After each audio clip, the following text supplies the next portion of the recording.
Hello everyone, मैं हूं हरदीप और आप लोग देख रहे हैं मसल शार्क फिटनेस। और आज मैं कंटिन्यू कर रहा हूं हमारे काउंटिंग मैक्रोज की सीरीज एपिसोड नंबर 4। आज का एपिसोड काफी ज्यादा इंपॉर्टेंट होने वाला है। इसमें मैं काफी सारे डाउट्स ऐसे क्लियर करने वाला हूं जिससे आप लोग डाइट को बहुत ज्यादा इजीली फॉलो कर पाओगे। इस एपिसोड के अंदर मैं बात करने वाला हूँ फ्लेक्सिबल डाइट के बारे में। फ्लेक्सिबल डाइट किन लोगों को फॉलो करनी चाहिए और किन लोगों को फॉलो नहीं करनी चाहिए, और रिजिड डाइटिंग क्या होती है, रिजिड डाइटिंग किसको फॉलो करनी चाहिए और किसको नहीं करनी चाहिए। और इसके अंदर हम बात करने वाले हेल्दी फूड्स, कौन से हेल्दी फूड्स होते हैं और कौन से अनहेल्दी फूड्स होते हैं, उन बारे में बात करेंगे। और उन फूड्स को खाना चाहिए नहीं खाना चाहिए उस बारे में भी इस एपिसोड के अंदर बात करेंगे।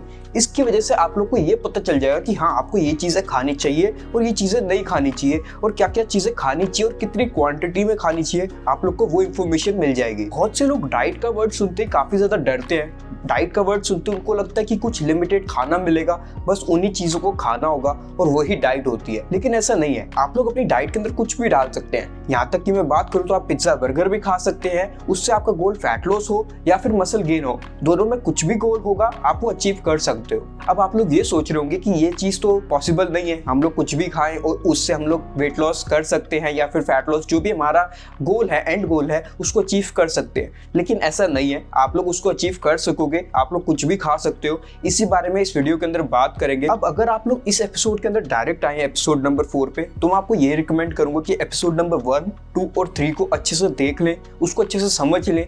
नहीं समझ आता एक बारी में 2-3 बारी उसको रिपीट करके देखें, तब ये एपिसोड नंबर 4 जो है ये ज़्यादा अच्छे से समझ आएगा और आप लोग ज़्यादा अच्छे से इंप्लीमेंट कर पाओगे। अब अगर डाइट प्लान की बात करें तो डाइट प्लान हर किसी का अलग होता है। मेरा डाइट प्लान अलग होगा, आपका डाइट प्लान अलग होगा, हर किसी का डाइट प्लान अलग होता है। उसकी एक्टिविटी लेवल पे, उसका एक्टिविटी लेवल कैसा है, पूरा दिन वो क्या क्या करता है, उस चीज़ के ऊपर डिपेंड करता है। इसमें काफ़ी लोग मैसेज करते हैं, वो बोलते हैं कि हमारा डाइट प्लान बना दो, आपको ज़्यादा नॉलेज है, आपको पता है कौन से फूड्स हेल्दी होंगे और कौन से अनहेल्दी होंगे, किस फूड को खाने से हमारा गोल जो है वो अचीव हो सकेगा और किन फूड्स को हमको इग्नोर करना चाहिए, नहीं खाना चाहिए, उन फूड्स को हम नहीं खाएंगे, ऐसा हमारे को डाइट प्लान बना दो।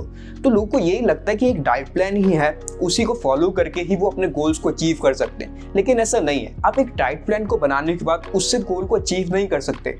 आप उससे कुछ ना कुछ अचीव कर पाओगे, उसके बाद एक टाइम आएगा आपको उस डाइट प्लान को बदलना पड़ेगा। उस डाइट प्लान में क्या बदल सकता है, जैसे कि आपका फैट लॉस आपका गोल है, तो एक टाइम होगा, मान लीजिए आपका कैलोरीज है 2500, उसके बाद एक टाइम आएगा कि आपकी कैलोरीज होगी रिक्वायरमेंट 2000, उसके बाद एक टाइम आएगा कि 1800 कैलोरीज की रिक्वायरमेंट होगी। तो ऐसे आपकी कैलोरी रिक्वायरमेंट्स भी कम होती रहती है या फिर बढ़ती रहती है, आपके गोल के ऊपर डिपेंड करता है। तो आप किसी एक डाइट प्लान के ऊपर निर्भर नहीं रह सकते कि इस डाइट प्लान को मैं फॉलो करता रहूंगा, इससे मैं अपने रिजल्ट्स को अचीव करता रहूंगा, जो भी मेरा गोल है उसको मैं अचीव कर लूंगा। और ये भी हर किसी के लिए पॉसिबल नहीं है कि जो चीज़ डाइट प्लान के ऊपर लिख दी है वही चीज़ें हर रोज खाते रहे। एक बंदा भी सेम चीज़ खा खा के पक जाता है, वो भी कहता है नहीं मैं और ये चीज़ नहीं खा सकता, मेरे को कुछ ऑल्टरनेट चाहिए, मैं सिर्फ इसी चीज़ के ऊपर स्टक नहीं रह सकता। तो डाइट प्लान एक ही नहीं रहता, डाइट प्लान चेंज होता है टाइम टू टाइम। सबसे पहले डाइट प्लान डिजाइन करने के लिए आप लोग को अपना BMR निकालना होगा। BMR ऑनलाइन कैलकुलेटर्स काफ़ी सारे अवेलेबल्स हैं, मैं डिस्क्रिप्शन में लिंक डाल दूंगा, वहाँ से आप लोग क्लिक करके BMR के लिए इन्फॉर्मेशन डाल सकते हैं उस पर और BMR निकाल सकते हैं। BMR निकलने के बाद उसमें आपको मेंटेनेंस कैलोरीज मिल जाएगी अपने एक्टिविटी के हिसाब से। उसमें आप लोग को अपना गोल के हिसाब से अपनी कैलोरीज को सेट करना होगा। जैसे कि अगर फैट लॉस है तो डेफिसिट में, यानी कि मेंटेनेंस कैलोरीज से कम कैलोरीज लेनी होगी, डेफिसिट बनाना होगा। और अगर आप लोग का गोल है मसल गेन, तो आप लोग मेंटेनेंस कैलोरीज से ज्यादा कैलोरीज लेंगे, यानी कि सरप्लस में लेंगे, तो आप लोग मसल गेन कर सकेंगे। ये सारी बातें होगी जो कि मैंने पिछले एपिसोड्स में सब कुछ डिस्कस कर चुका हूँ। इस एपिसोड के अंदर मैं ये बताना चाहता हूँ, अब आप लोग को इसको मेंटेनेंस कैलोरीज जो आपको पता चल गया है कि आपको डेफिसिट में रखना है कि सरप्लस में रखना है, अब उस मेंटेनेंस कैलोरीज को एज आप लोग ये सोच लीजिए वो आपके पैसे हैं, वो पैसे हैं, और खाना जो आप लोग खाते हैं उन पैसों को आप लोग स्पेंड कर रहे हैं खाना खाने में। आई होप आप लोग को यहाँ तक समझ आ गया हो। नहीं आया हो तो एक बार वीडियो को वापस देख लो, समझ आ जाएगा। कुछ खास बात नहीं करी है इसके अंदर। अब इसमें क्या करना है, आप लोग की जो भी मेंटेनेंस कैलोरीज है, यानी कि 2000 कैलोरीज है, उस 2000 कैलोरीज के अंदर अंदर आप लोग को ध्यान देना कि आप लोग मैक्रो न्यूट्रिएंट्स यानी कि प्रोटीन, कार्ब्स और फैट्स भी अचीव कर लो, जितनी आपकी रिक्वायरमेंट है उसको भी पूरा कर लो। उसके बारे में बात करके पिछले एपिसोड में आप लोग उनको देख सकते हो। बाकी आप लोग को कंप्लीट करना है माइक्रो न्यूट्रिएंट्स, यानी कि विटामिन्स और मिनरल्स, काफ़ी सारे विटामिन्स और मिनरल्स होते हैं, उनको भी अचीव करना है। और डेली फाइबर्स भी लेने अपनी डाइट के अंदर। फाइबर्स जरूरी है, खाने को अच्छे से डाइजेस्ट करने में, पचाने में हेल्प करते हैं, तो फाइबर्स भी आपकी डाइट के अंदर होने चाहिए। तो आप लोग को बस इतना ही मेंटेन करना है। अब इसमें काफी लोग ये सोचते हैं कि हम लोग घर का खाना नहीं खा सकते, रोटी सब्जी वगैरह नहीं खा सकते, हम लोग को ऐसी चीजें खानी है, सिर्फ चिकन फिश नॉन वेज खाओ या फिर ऐसे सोर्सेज से प्रोटीन लो जो कि बहुत हाई इन प्रोटीन होते हैं और कुछ नहीं खा सकते हम अपनी डाइट में। रोटी सब्जी घर में मना करते हैं कि हम रोटी खाएंगे ही नहीं, हम सब्जी खाएंगे ही नहीं, हमको तो चिकन ही खाना है, हमको पनीर ही खाना है, सिर्फ ऐसी ऐसी चीजें खानी है जिससे हाई प्रोटीन मिले और कुछ नहीं खाना।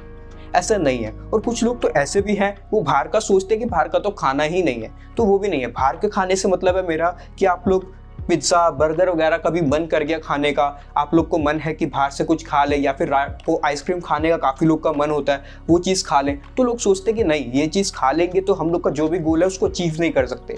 तो वो भी आप लोग खा सकते हो। आप लोग को क्या ध्यान देना है, आप लोग को ये ध्यान देना है कि आपकी जो मेंटेनेंस कैलोरीज है, जैसे कि इसके अंदर एग्जाम्पल चल रहा था कि 2000 कैलोरीज है, उसके अंदर आप लोग को मैक्रोन्यूट्रिएंट्स प्रोटीन कार्ब्स और फैट्स, माइक्रोन्यूट्रिएंट्स विटामिन्स और मिनरल्स और फाइबर्स को अचीव करने का जो भी आपकी कैलोरीज बचती है वो आप लोग बाहर की चीजों में अटरम शटरम कुछ भी खाना चाहते हैं उसमें आप लोग इन्वेस्ट कर सकते हैं। आई होप आप लोग इस चीज से ये समझ के होंगे कि हेल्दी फूड और अनहेल्दी फूड कुछ नहीं होता।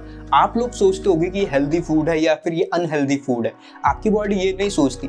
आपकी बॉडी ये सोचती है कि आपको उस फूड से कितने मैक्रोन्यूट्रिएंट्स मिल रहे हैं, कितने माइक्रोन्यूट्रिएंट्स मिल रहे हैं, कितने फाइबर्स मिल रहे हैं, वो देखेगी आपकी बॉडी। आपकी बॉडी ये नहीं देखती कि ये कैलोरीज कहाँ से आ रही है, पिज्जा से आएगी या फिर बर्गर से आएगी या फिर रोटी से आएगी या फिर चिकन से आएगी, उसको उससे कुछ भी मतलब नहीं है। एट द एंड बस वो यही देखेगी मैक्रोन्यूट्रिएंट्स कितने हैं, माइक्रोन्यूट्रिएंट्स कितने हैं, फाइबर्स कितने हैं। आपने अपनी डेली रिक्वायरमेंट्स पूरी कर ली तो आपको उस हिसाब से रिजल्ट मिलेंगे।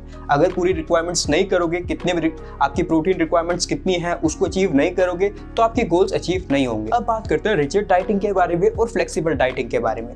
रिजिड डाइटिंग ऐसी डाइटिंग है जो कि काफी स्ट्रिक्ट होती है और फ्लेक्सिबल डाइटिंग ऐसी डाइटिंग है जो कि हर कोई फॉलो कर सकता है, जिसके अंदर सस्टेन कर सकते हैं आप लोग। रिजिड डाइटिंग में ऐसे फूड्स लेते हैं आप लोग जो कि हाई न्यूट्रिशियस होते हैं, जिसके अंदर हाई मैक्रोज निकलते हैं, मतलब मैक्रोज ज्यादा होते हैं, प्रोटीन कार्ब्स और फैट्स ज्यादा होते हैं, माइक्रोन्यूट्रिएंट्स ज़्यादा होते हैं यानी कि विटामिन्स और मिनरल्स और फाइबर्स भी ज़्यादा होते हैं। ऐसे फूड्स कौन से फूड्स होते हैं? ऐसे फूड्स होते हैं नॉन वेज हो गया, जैसे कि एग्स हो गए, फिश हो गए, चिकन हो गए, गोट हो गई।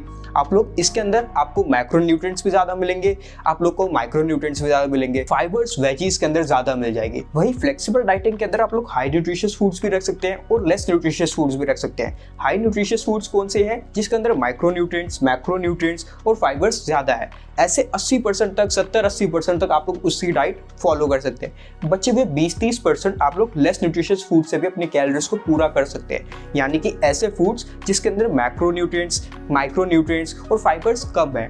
अब ऐसे फूड्स कौन से होते हैं? जो कि बाहर से आप लोग चीज़ें खाते हैं, पिज्ज़ा बर्गर आइसक्रीम चाउमीन, ऐसी चीज़ें जो है ये लेस न्यूट्रिशियस फूड्स होती है। इसके अंदर आप लोग को मैक्रोन्यूट्रिएंट्स में कार्ब्स तो मिल जाएगा, फैट्स भी मिल जाएगा, लेकिन प्रोटीन ना के बराबर होता है और फाइबर्स भी ना के बराबर होता है, माइक्रोन्यूट्रिएंट्स भी ना के बराबर होते हैं, तो ये लेस न्यूट्रिशियस फूड्स हो जाते हैं। अब बात करते हैं रिजिड डाइटिंग किनको फॉलो करनी चाहिए और फ्लेक्सिबल डाइटिंग किनको फॉलो करनी चाहिए। रिजिड डाइटिंग किन लोगों को फॉलो नहीं करनी चाहिए और फ्लेक्सिबल डाइटिंग किन लोगों को फॉलो नहीं करनी चाहिए। रिजिड डाइटिंग उन लोगों को फॉलो करनी चाहिए जो कि चाहते हैं कि हम रिजिड डाइटिंग को फॉलो करें। जबरदस्ती फॉलो ना करो कि इसी को खाने की वजह से हम लोग अपने गोल्स को अचीव कर सकते हैं, ऐसा नहीं है। आप लोग फ्लेक्सिबल डाइटिंग को फॉलो कर सकते हैं। रिजिड डाइटिंग फॉलो तभी करें जब आप चाहते हैं कि मैं रिजिड डाइटिंग फॉलो करूं, मैं बाहर का कुछ नहीं खाना चाहता, मेरे को पसंद नहीं है बाहर का खाना, मैं सिर्फ हाई न्यूट्रिशियस फूड्स ही खाता हूं, मेरे को वही चीज़ें पसंद हैं, तो ही आप लोग रिजिड डाइटिंग को फॉलो करें। आप अगर ज़बरदस्ती फॉलो करेंगे और रिजिड डाइटिंग को फॉलो करके आपका जो भी गोल है उसको आप अचीव कर भी लेंगे, तो आगे जाके आप लोग सस्टेन नहीं रह सकेंगे उसी डाइट के ऊपर। आप लोग का एक टाइम आएगा कि नहीं मैं बाहर का खाना चाहता हूँ, और एक टाइम उस टाइम पे क्या होता है आप लोग खाना चाहते हो और खाने लग जाओगे और आप लोग को लगेगा कि हाँ मैंने एक दिन तो बाहर का खा लिया, छोड़ो पूरे दिन ही खा लेता हूँ, अटरम शटरम जो भी मिलेगा जंक फूड उसको खाओगे, जिसकी वजह से आपने जो भी गोल को अचीव किया होगा उससे दूर भागने लग जाओगे, दूर हो जाओगे। तो रिजिड डाइटिंग तभी फॉलो करना जब आप चाहते हो रिजिड डाइटिंग को फॉलो करना। अब बात करें फ्लेक्सिबल डाइटिंग किन लोगों को फॉलो करनी चाहिए और किन लोगों को फॉलो नहीं करनी चाहिए। फ्लेक्सिबल डाइटिंग उन लोगों के लिए जो कि अपने ऊपर कंट्रोल करना जानते हैं, कि हम लोग को एक स्लाइस पिज्जा की मिली है तो उसी चीज को खाएं।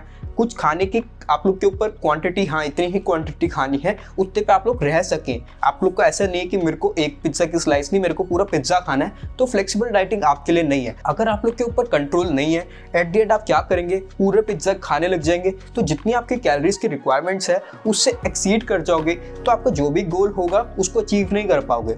तो मेंटेनेंस कैलोरीज के अंदर रहने के लिए आप लोग को रखना होगा कि हाँ मेरे को इतनी क्वांटिटी मिली है खाने के लिए, तो मैं इतनी ही खाऊंगा, उससे ऊपर नहीं जाऊंगा। तो फ्लेक्सिबल डाइटिंग उन लोगों के लिए भी नहीं है जिनकी कैलोरी रिक्वायरमेंट्स काफी ज्यादा कम है, 1200-1300 कैलोरीज की डेली रिक्वायरमेंट्स है, वो लोग भी फ्लेक्सिबल डाइटिंग को फॉलो नहीं कर सकते। उनको भी रिजिड डाइटिंग को फॉलो करनी होगी, कुछ टाइम के लिए करनी होगी, जब तक उनकी कैलोरी रिक्वायरमेंट्स बढ़ नहीं जाती। जब बढ़ जाएगी, वो अफोर्ड कर सकेंगे अपनी कैलोरी रिक्वायरमेंट्स के अंदर बाहर का कुछ लेस न्यूट्रिशियस फूड्स को डालना, तो वो भी फ्लेक्सिबल डाइटिंग को फॉलो कर सकते हैं। या फिर काफी कम क्वांटिटी में आप लोग लोगे, बहुत जरा सा लोगे, तब भी आप लोग फ्लेक्सिबल डाइटिंग को फॉलो कर सकोगे। लेकिन ज्यादातर केसेस ऐसे होते हैं जिसमें आपके अगर कैलोरी रिक्वायरमेंट्स कम है तो आप लोग फ्लेक्सिबल डाइटिंग पे नहीं जा पाते, आप लोग को रिजिड डाइटिंग फॉलो करनी पड़ सकती है कुछ समय के लिए। तो इसी के साथ ये एपिसोड खत्म करते हैं। आई होप आप लोग को ये वाला एपिसोड ज्यादा अच्छा लगा हो पिछले एपिसोड से कंपेयर करते हुए, क्योंकि उस एपिसोड के अंदर ज्यादा इन्फॉर्मेशन मिली है। इस एपिसोड के अंदर आपको ऐसी ऐसी इन्फॉर्मेशन मिली है जिससे आप लोग को खुशी मिली हो कि हम लोग ये चीजें भी खा सकते हैं। घर वाले भी, पेरेंट्स सब यही सोचते हैं कि ये चीजें अनहेल्दी है, ऐसा नहीं है।